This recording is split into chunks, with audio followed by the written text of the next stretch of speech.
She was going through a spiritual and soul type of thing, where she thought she wasn't in this reality. She was in the spiritual and soul reality. He said the spiritual side all started a few weeks ago. I feel like maybe me not coming back that night got to her. Despite what his wife is accused of, I forgive her. I love her. I have to act like they're still here because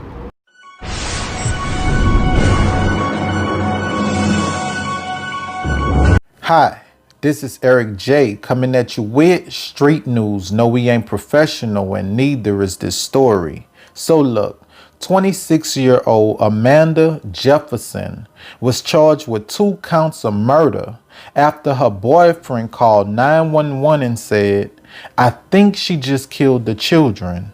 So look, according to the reports, police said that they received a 911 call from the children's father, Jaquan, saying, "I feel like Amanda drowned the children or something."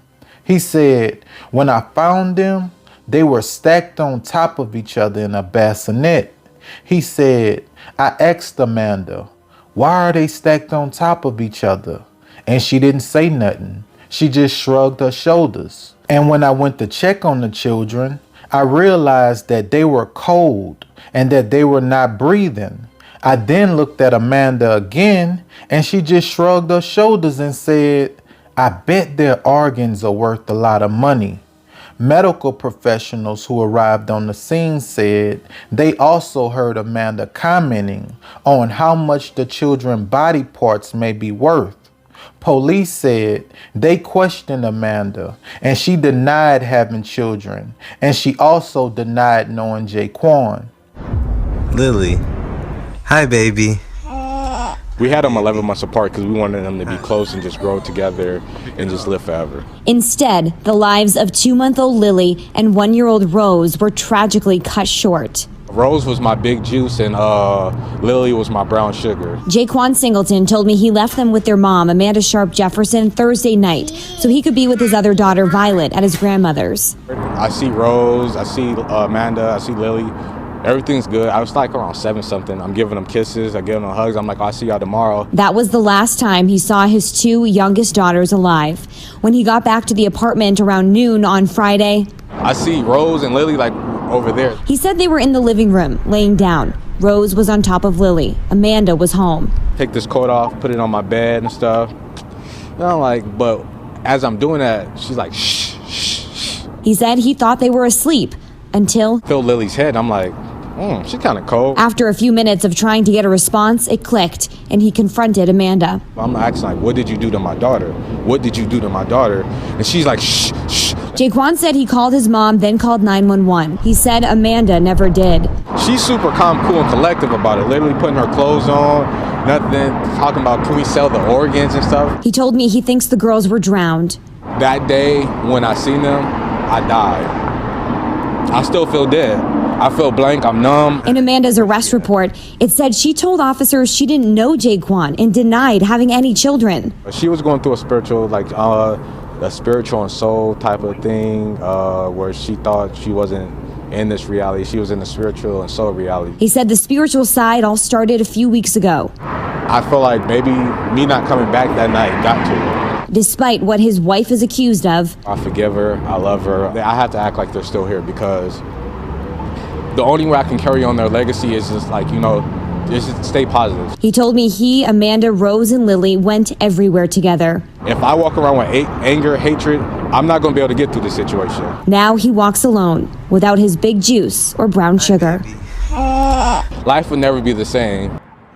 Listen, in the book of John, the scripture says, "Beloved, do not believe every spirit, but test the spirits to see whether they're from God. For many false prophets have gone out into the world." Listen, y'all. Everybody who walk up and talk to you about God ain't sent from God. They only use the name of God to get your attention. I know people who go on these spiritual journeys. They shut themselves off from the world, They stop partying, they stop drinking, they turn their phone off, and they closet ain't for clothes no more. They closet is now a prayer closet. And the only friend that they need is Jesus. And this goes on for about 3 or 4 weeks. And after that, everything is back to normal. But see, Amanda, she was different. Amanda's spiritual journey was like none I've ever seen. Amanda went to a place inside of her head where her children didn't exist. Her husband didn't exist. Listen, y'all, any spirit that leads you to murder your children is a spirit that you shouldn't follow. But if I was to be 100% honest with y'all, I believe Amanda knew what she was doing. And I believe that she was hoping Jaquan would go along with her plan. And her plan was to kill her children and sell their body parts on the black market. And when Jaquan told her no, and that he didn't want to hear that, and that he was calling the police, all of a sudden she got memory loss. But Amanda, you remember those 2 little girls. You remember the 2 little girls that you gave birth to. You remember the 2 little girls that you drowned and stacked on top of each other. Listen, y'all, I realized today how important street news is and how important it is to shed a light on what's going on with these children. Fathers, listen. Keep an open line of communication between you and your children. Ladies, the same for you.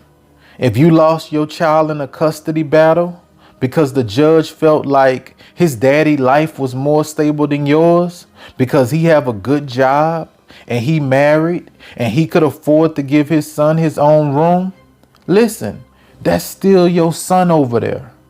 That's still your flesh and blood over there. Pick up the phone, call your son and check on him. You don't know what he going through. You don't know what's going on in that brand new house.